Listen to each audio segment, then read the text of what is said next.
শুআবুল ঈমানের রিওয়ায়াত এবং তিরমিজি শরীফের রিওয়ায়াত, রাসূল সাল্লাল্লাহু আলাইহি সাল্লাম বলছেন কিয়ামত আসার পূর্বে এই ছোট ছোট 25 থেকে 26টা কম বেশি আলামতগুলো পৃথিবীতে ঘটবে। তার মধ্যে ছোট আলামত তো অনেক এখন দেখা যাচ্ছে বা অনেক দেখা যাবে। তার মধ্যে এক নম্বর কি? এক নম্বর হলো বিশ্ব নবী, আমার নবী, আপনার নবী মুহাম্মদুর রাসূলুল্লাহ সাল্লাল্লাহু আলাইহি ওয়াসাল্লামের পৃথিবীতে আসা। আমার নবী এসেছেন মানে আমার নবী সবার শ্রেষ্ঠ নবী, শেষ নবী, ওনার পরে আর কোনো নবী আসবে না। আমার নবীর পৃথিবীতে আসার মানেই হলো যে এবারে কিয়ামত প্রায় আসতে চলেছে।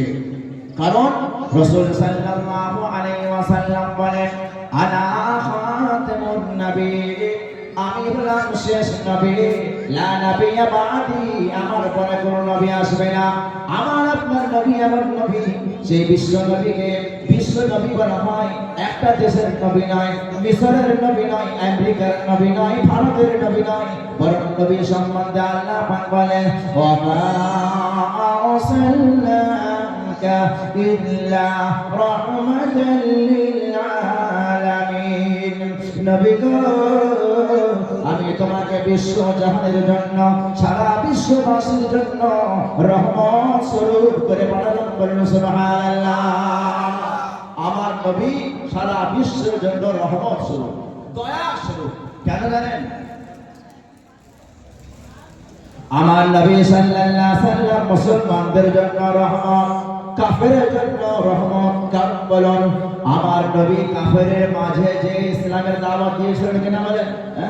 কাফেরের মাঝে ইসলামের দাওয়াত দিয়েছেন, খ্রিস্টানদের মাঝে ইসলামের দাওয়াত দিয়েছেন, মুনাফিকদের মাঝে ইসলামের দাওয়াত দিয়েছেন।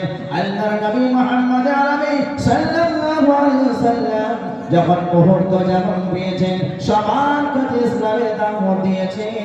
এমনকি আবু জেহেল বলল ইয়া রাসূলুল্লাহ ওয়া ইয়া হাবিবাল্লাহ, আমাদের দেশে একটা পীর পালওয়ান রয়েছে যার নাম হলো রুকানা। ওই রুকানা বড় পালওয়ান, ওই পালওয়ানকে যদি ইসলামের দাওয়াত দিতে পারেন তাহলে বুঝবো আপনি একজন বাহাদুর নবী। আমার নবী কাউকে পরোয়া করতেন না, কাউকে ভয়ও করতেন না। আর আবু জেহেল আপনারা জানেন, বলুন নবীর বন্ধু ছিলেন না দুশমন ছিলেন? বলুন, যারা কে ছিলেন? নবীর দুশমন ছিলেন। আল্লাহর নবীর বিশাল দুশমন কে ছিল? আবু জেহেল ছিল। তো আবু জেহেল মনে করেছে যে নবীকে যদি রুকানার কাছে পাঠায়, রুকানা বড় একটা পালওয়ান ছিল মক্কা নগরে, যে ব্যান্ডিট ছিল আর মস্ত বড় পালওয়ান ছিল, যে একা 40 খানা পালওয়ানকে পরাজিত করে দিত। আবু জেহেল মনে করলো যদি রুকানার কাছে পাঠায়, রুকানা রাগের কারণে হয়তো নবীকে আঘাত করবে, নবী মারা যাবে। বলেন নাউজুবিল্লাহ, দুনিয়া থেকে নবী বলে উঠে যাবে। অনেকে মনে করে না, অনেকে মনে করে যে মুসলমানদেরকে ভারতে থাকতে দেব না, এমনকি বিশ্বে থাকতে দেব না। সারা বিশ্বের সুপার পাওয়ার আমেরিকা, আর আমেরিকার চাচতো ভাই খালাতো ভাই ইসরায়েল, ওদের মনের ইচ্ছা হলো এটা যে মুসলমান বিশ্বে রাজ না করে। কথা বুঝে আসছে? আপনারা নিশ্চয় বুঝতে পারছেন। যদি না বুঝতে পারেন আরো বোঝার ভালো উপায় হলো, যখন ফিলিস্তিনের উপরে ইসরায়েল হামলা করলো, আপনারা জানেন নিশ্চয়ই যে ইসরায়েলকে ফিলিস্তিনে হামলা করার জন্য সবথেকে বড় সহযোগিতা কে করেছিল?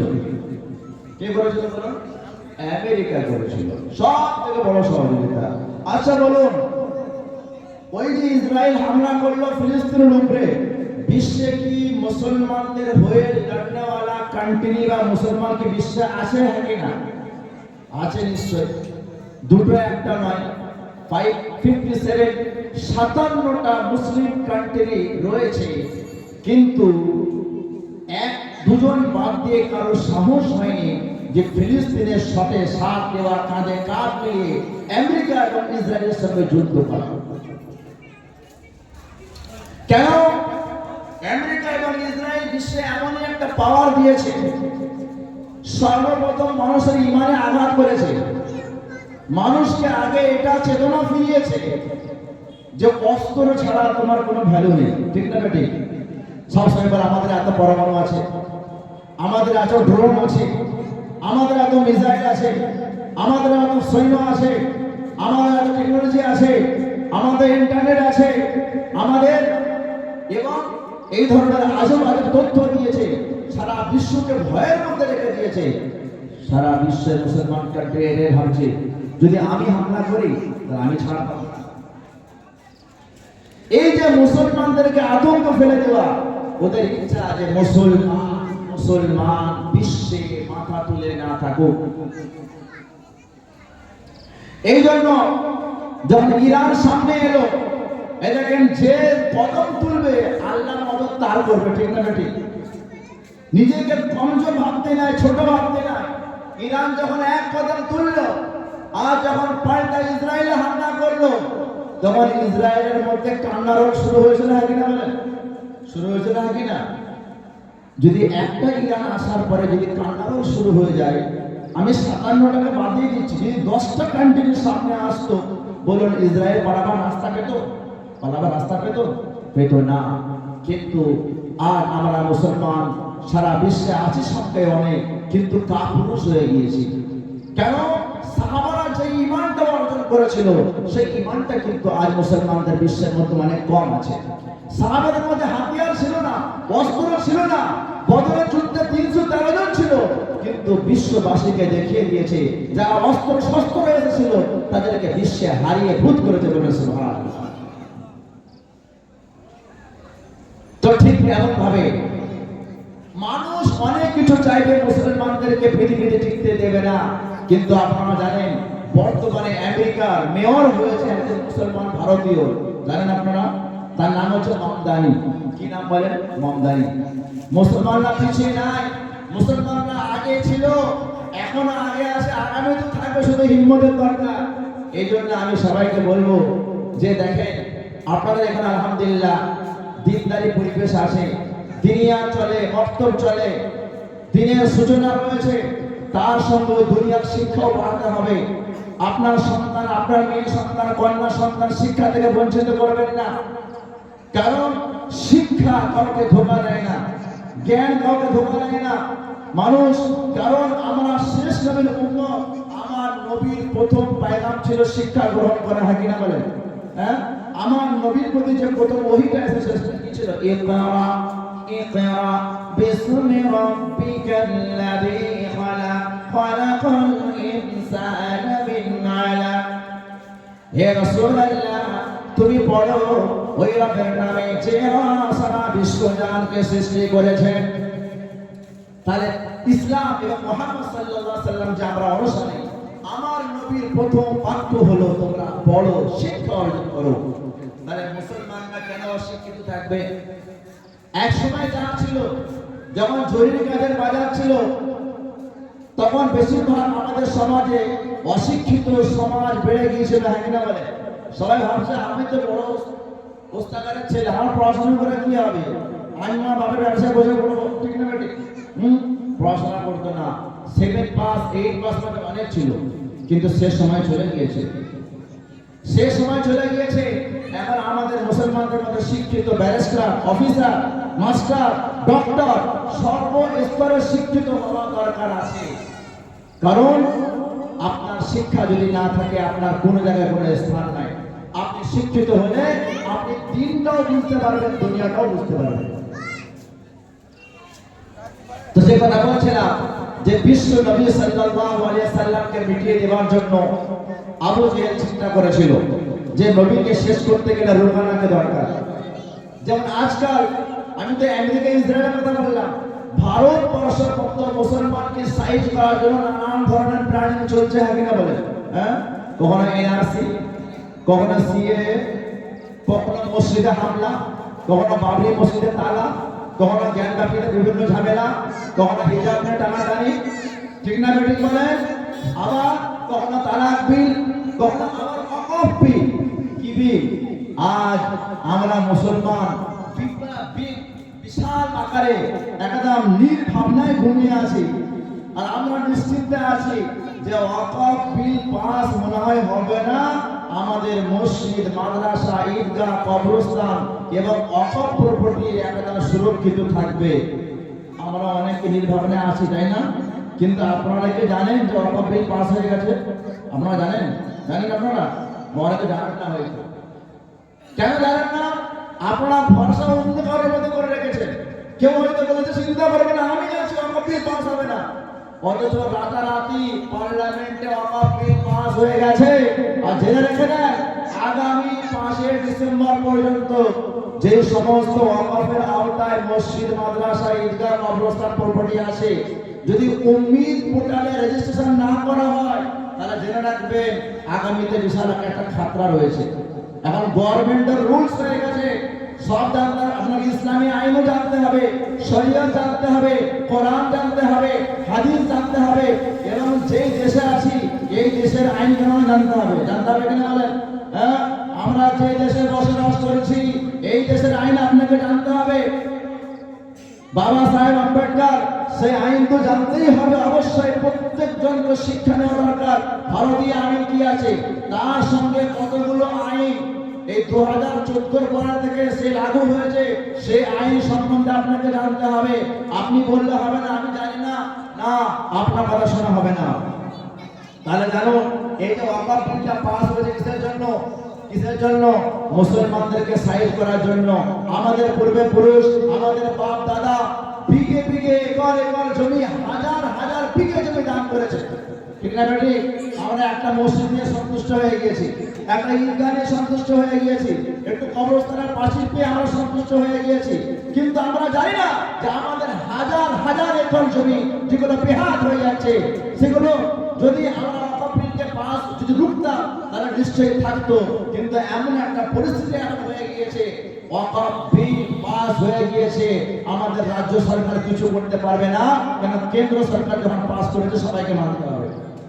আবার শুধু মানতে হবে না, জেনে রাখেন ডেটটা আগামী 5 ডিসেম্বর পর্যন্ত আপনার রেজিস্টার করতে হবে, না করলে আপনি আইনের আওতায় অপরাধী সাব্যস্ত হয়ে যাবেন।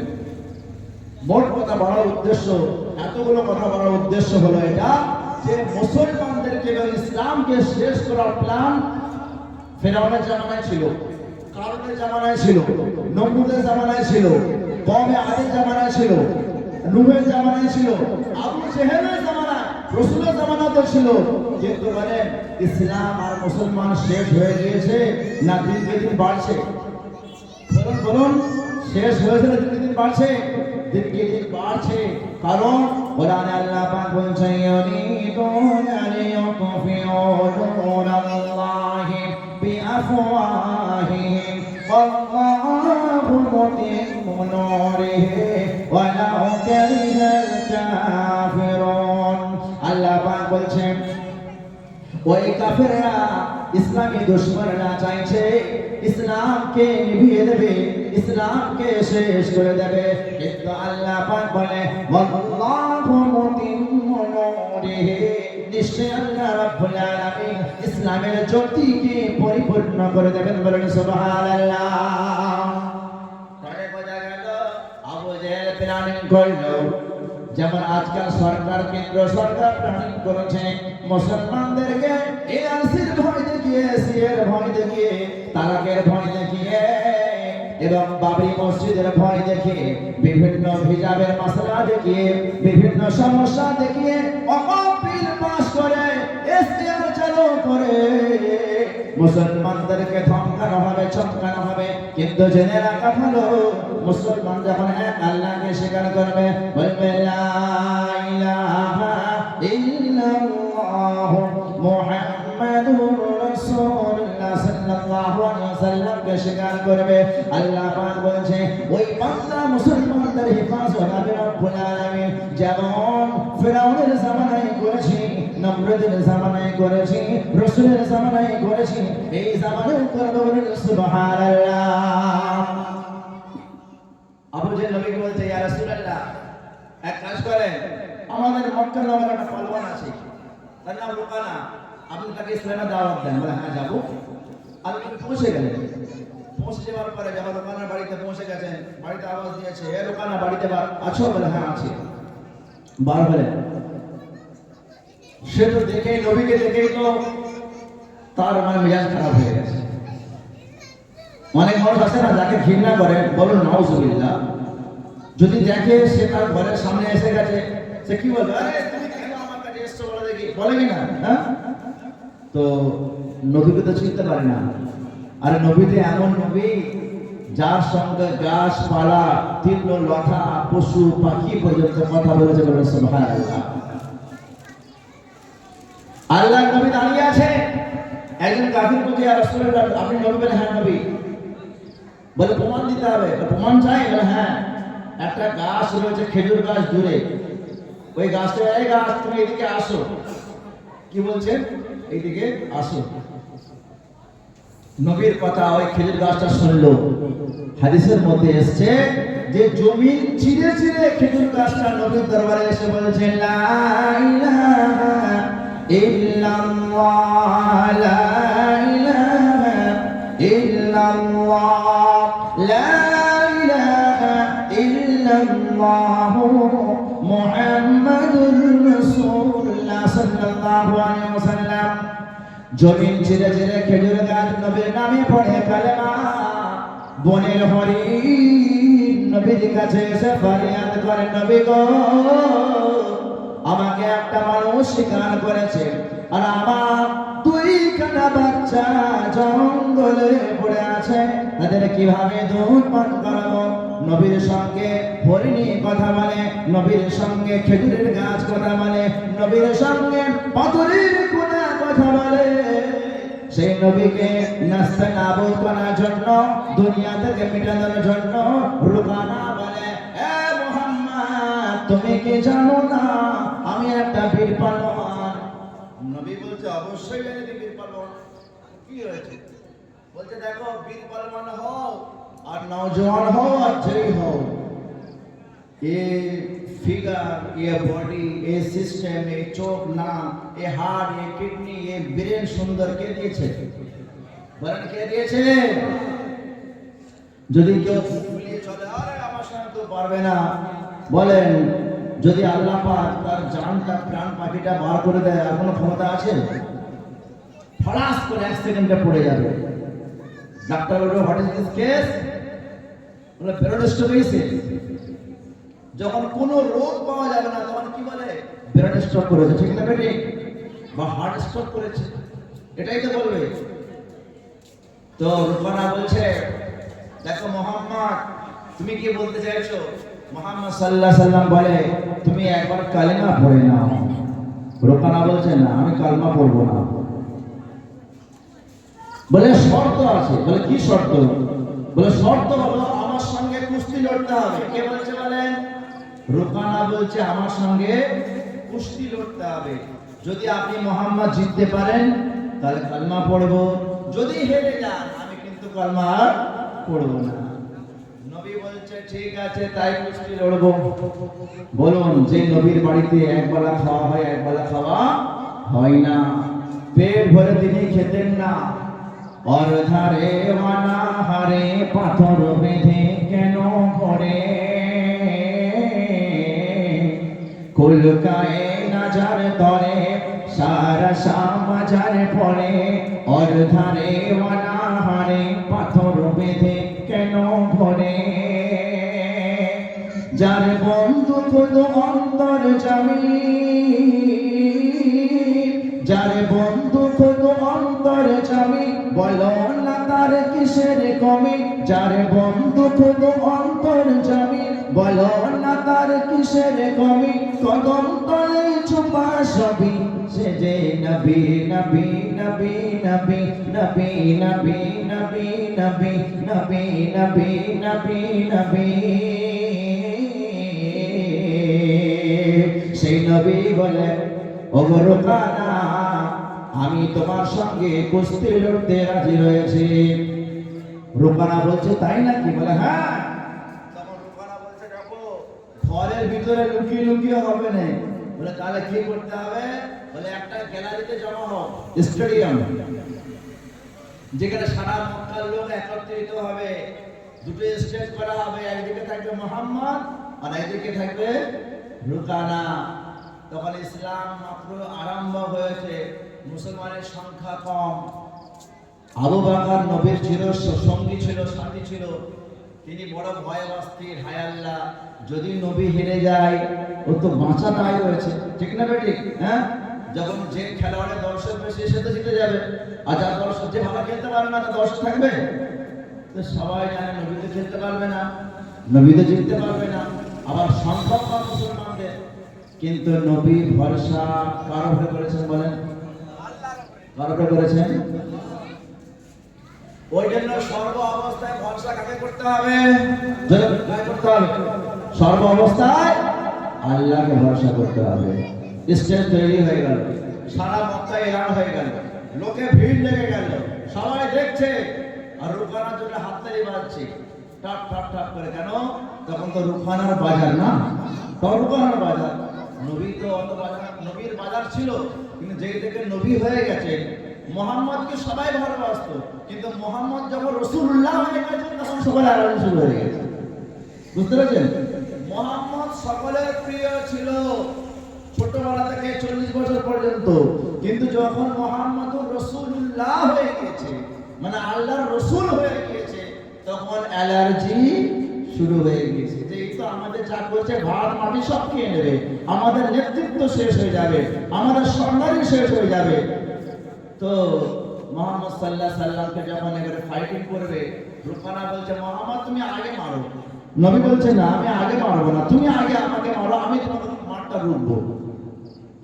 এবারে সারা দর্শক রয়েছে রুকানা, যখন রুকানা তীব্র গতিতে নবীর দিকে অগ্রসর হয়, আল্লাহ নবী সাল্লাল্লাহু আলাইহি ওয়াসাল্লাম কি করলেন? রুকানার মারগুলো আঘাতগুলো রুখে দিলেন। রুখে দেওয়ার পরে রুকানার মতো ভীষণ মনমান যে একা 40টা মক্কার পালওয়ানকে মেরে বিছানায় শুইয়ে দিতে পারে, ওই রুকানাকে আমার আপনার নবী, সবার নবী, বিশ্ব নবী মুহাম্মদুর রাসূলুল্লাহ তাকে তুলে চাগিয়ে উঁচু করে জমিনে উঠিয়ে দিলেন। বলেন সুবহানাল্লাহ। এই শক্তি কে দিয়েছে? শক্তি কে দিয়েছে? তাহলে খেলে শক্তি আসে না, না খেলেও শক্তি পাওয়া যায় কিনা? ট্যাবলেট ইনজেকশনের শক্তি নেই।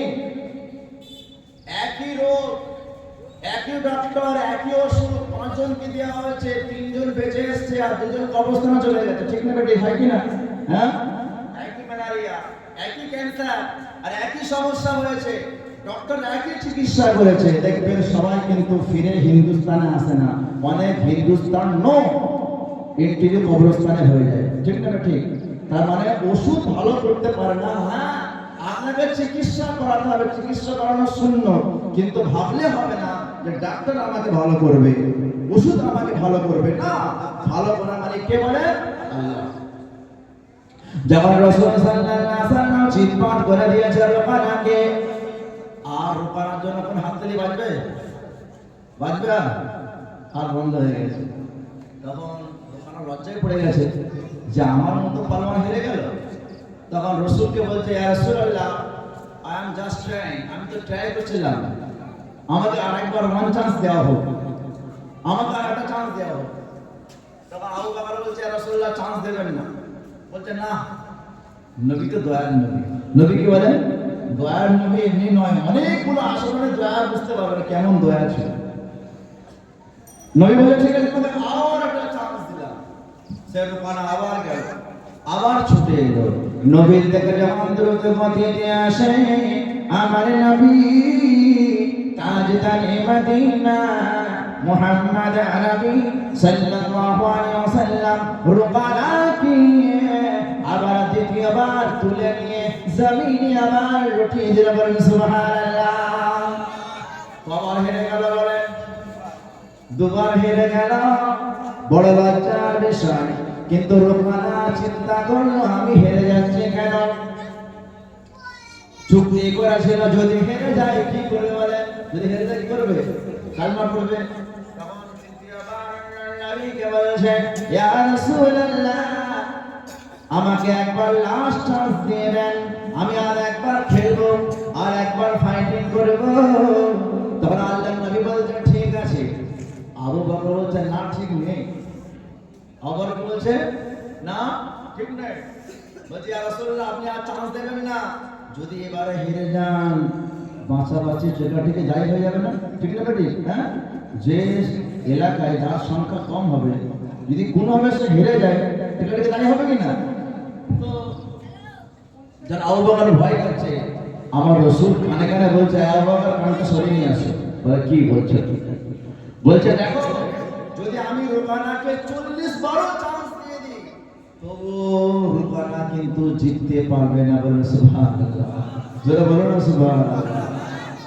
যখন দ্বিতীয়বার রুকানা ছোটে ছোটে আসে আমার নবীর প্রতি আঘাত করতে, আমার বিশ্ব নবী সরওয়ারে দো জাহান মুহাম্মদুর রাসূলুল্লাহ সাল্লাল্লাহু আলাইহি ওয়াসাল্লাম তৃতীয়বার আবার রুকানাকে চাপিয়ে তুলে নিলেন আমার জমিনে, তৃতীয়বারের মতো আবার রুটিয়ে দিলেন। সুবহানাল্লাহ।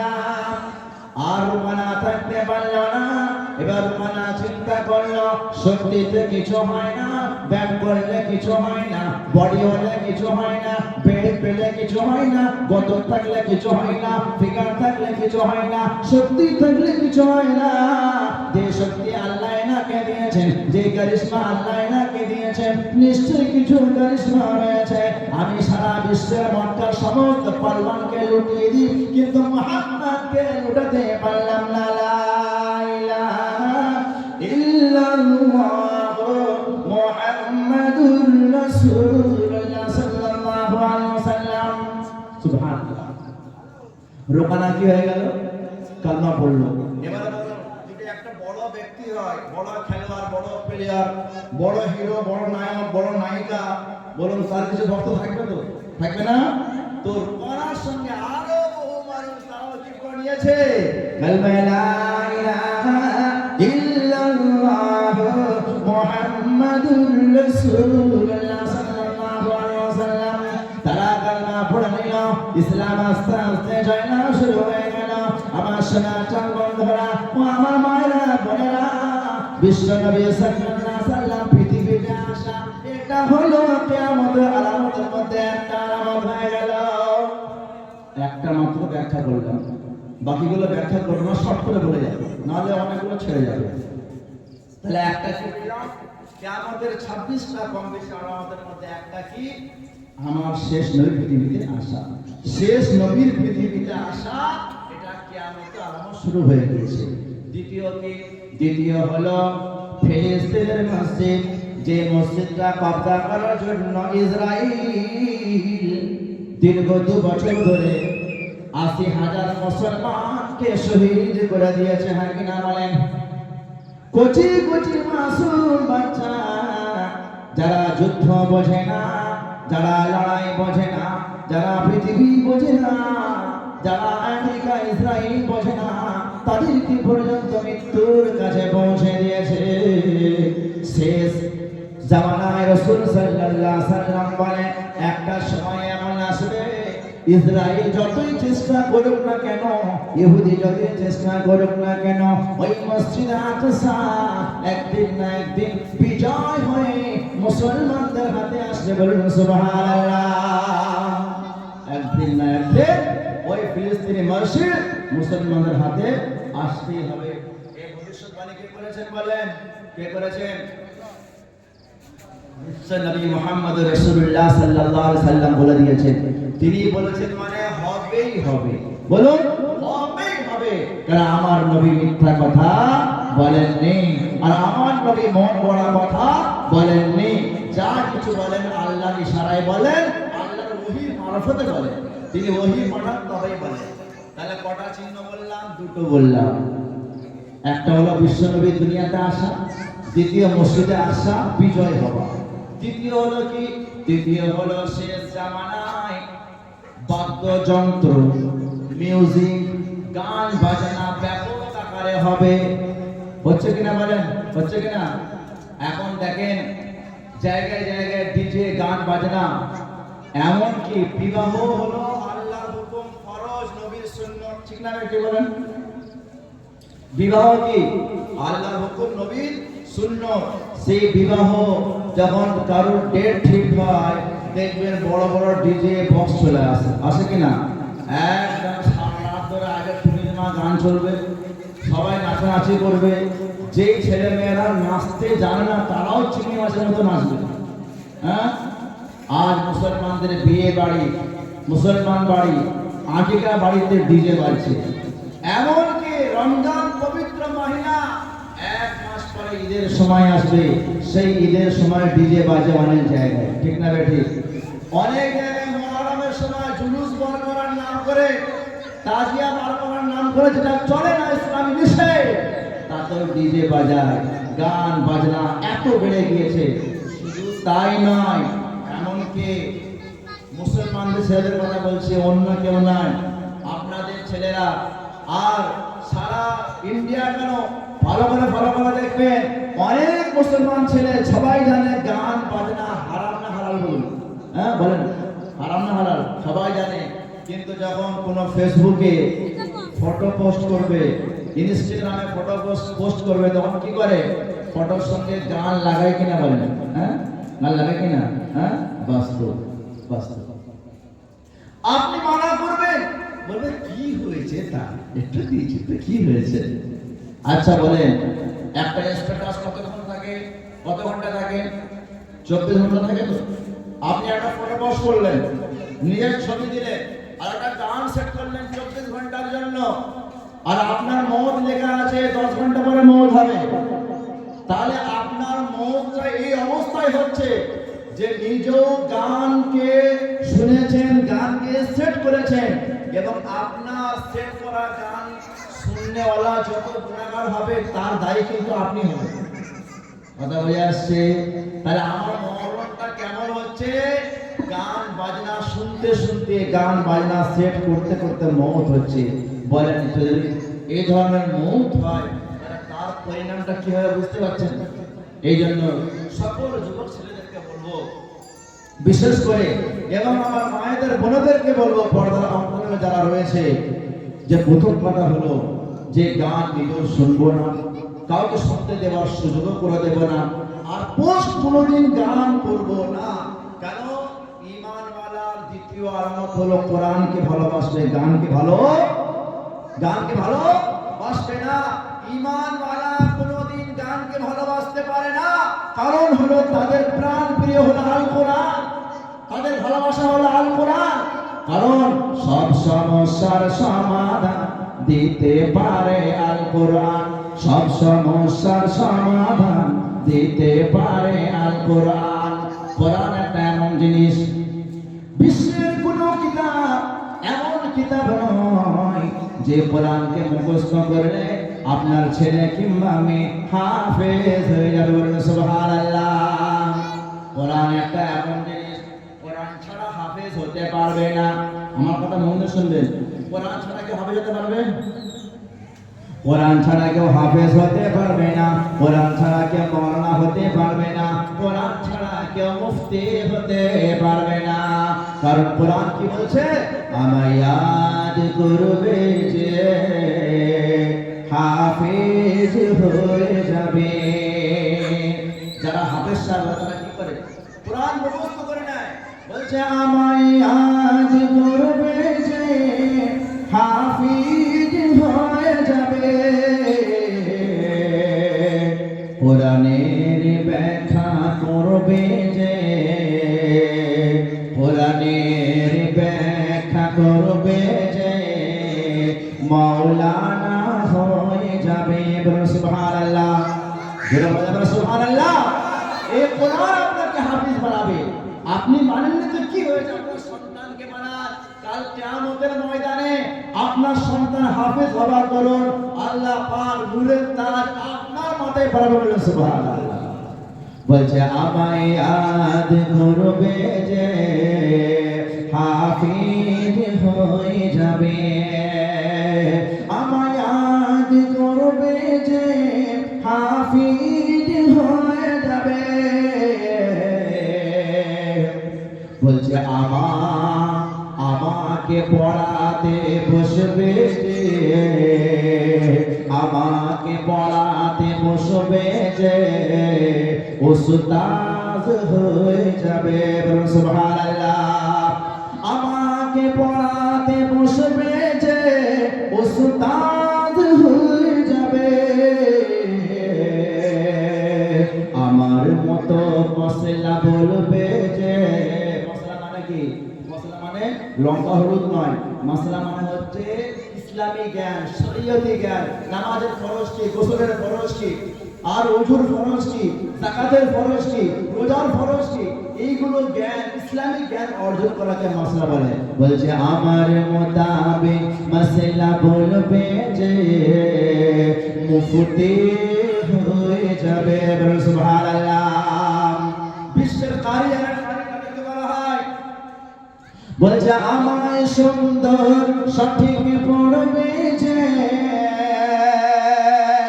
আমাকে সুন্দর সঠিক পড়বে যে কারি হয়ে যাবে।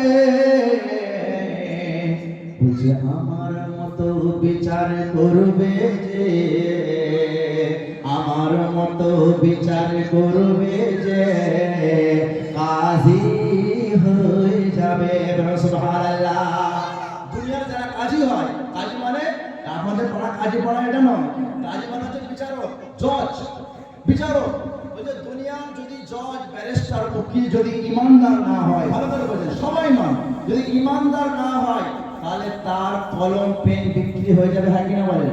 হ্যাঁ, যে দোষী হবে সে বুক ফুলিয়ে ঘুরে বেড়াবে, আর যে নির্দোষী হবে সে জেলবন্দি হবে। ঠিক না বেটি? হ্যাঁ, তো যদি দিনদার ইমানদার যদি ব্যারিস্টার উকিল মহরি যদি না হয় তাহলে কিন্তু তার পেন বিক্রি হয়ে যাবে। আর যারা কোরআনের মোতাবেক ফয়সালা করবে তাকে বলা হয় কাজী সাহেব। কাজী মানে ইসলামিক বিচারককে কি বলা হয়? কাজী বলা হয়। বলছে আমার মোতাবেক বিচার করবে যে কাজী হয়ে যাবে, আমায় ইয়াদ করবে যে হাফেজ হয়ে যাবে। কোরআন কারীম এমন একটা কিতাব, দুনিয়াতে আপনি যাই পড়াশোনা করুন না কেন, পৃথিবীর মধ্যে যা আছে সেটা আপনাকে বলবে, কিন্তু পৃথিবীর বাইরে কি আছে আপনাকে কিন্তু কেউ বলতে পারবে না। হ্যাঁ কিনা বলেন? হ্যাঁ, ঠিক না বেটি? আপনাকে কোরআন পৃথিবীর বাইরে কি আছে সে জ্ঞানটা কি আপনাকে দেবে? কোরআন দেবে। মাটির তলায় কি আছে সায়েন্স বলবে, কিন্তু তার তলায় কি আছে কোরআন বলবে। চোখের সামনে আকাশ আছে, কোরআন বলছে দেখো তোমরা চোখের সামনে আকাশ দেখছো, একটা স্কাই দেখতে পাচ্ছ, সায়েন্স একটা আকাশের কথা বলছে, কিন্তু কোরআন কি বলছে? সাবা সামাওয়াত, সেভেন স্কাই, বলে সাতটা আকাশকে আল্লাহ রাব্বুল আলামিন বানিয়েছে। বলেন সুবহানাল্লাহ। শুধু তাই নয়, এই সাতটা আকাশের উপরে কি আছে সায়েন্স বলতে পারছে না, সায়েন্স তো একটা আকাশে কি আছে তাই বলতে পারছে না। কোরআন বলছে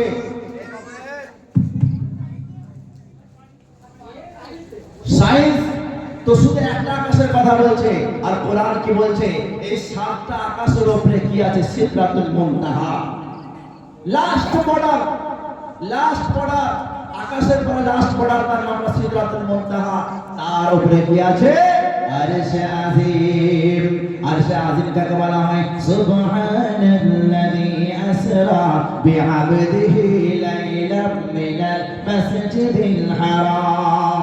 পবিত্র নয় আল্লাহ পাকের জন্য যে নবীর কথা বললাম, সবার নবী, শেষ নবী, মহানবী সাল্লাল্লাহু আলাইহি ওয়াসাল্লামকে আল্লাহ তাআলা রজব মাসে মসজিদে হারাম মানে মক্কার মসজিদ থেকে ফিলিস্তিন মসজিদে নিয়ে গেলেন, দিমাশকের মসজিদে নিয়ে গেলেন। ওই ফিলিস্তিনের মসজিদে যাবার পরে সমস্ত নবীদের সামনে আমার নবী ইমাম হয়ে গেলেন। বলুন সুবহানাল্লাহ। ইমাম হয়ে যাওয়ার পরে আল্লাহ রাব্বুল আলামিন ফেরেশতা জিবরিল আমিনকে পাঠিয়ে দিল, ও জিবরিল আমিন গো, আমার নবীকে নিয়ে আসো, সাত আসমান পার করে আমার দরবারে নিয়ে আসো। সাত আসমান পার করা হলো, সমস্ত নবীদের সঙ্গে আমার নবীর সাক্ষাৎ আসমানে হয়ে গেল। বলুন সুবহানাল্লাহ। সমস্ত নবীর সঙ্গে সাক্ষাৎ হওয়ার পরে সিদরাতুল মুনতাহা বর্ডার পার হয়ে গেল। বর্ডার পার হওয়ার পরে আরশে আজিমে আমার আল্লাহর সঙ্গে, যে আল্লাহ আমাকে আপনাকে বানিয়েছেন, যে আল্লাহ আমার আপনার পিতা মাতাকে বানিয়েছেন, যে আল্লাহ রব্বুল আলামিন আমাদের সুন্দর গঠন তৈরি করেছে, একই মায়ের সন্তান 6টা 5টা 4টে 5টা রয়েছে, কিন্তু কারোর চেহারা কারোর সঙ্গে মেলে না। বলুন সুবহানাল্লাহ। বিশ্বে এতগুলো মানুষ রয়েছে, কারোর চেহারা কারোর সঙ্গে মেলে না। এত ডিজাইন কার কাছে আছে বলেন? আল্লাহর কাছে আছে। এত নকশা কার কাছে আছে বলেন? আল্লাহর কাছে আছে।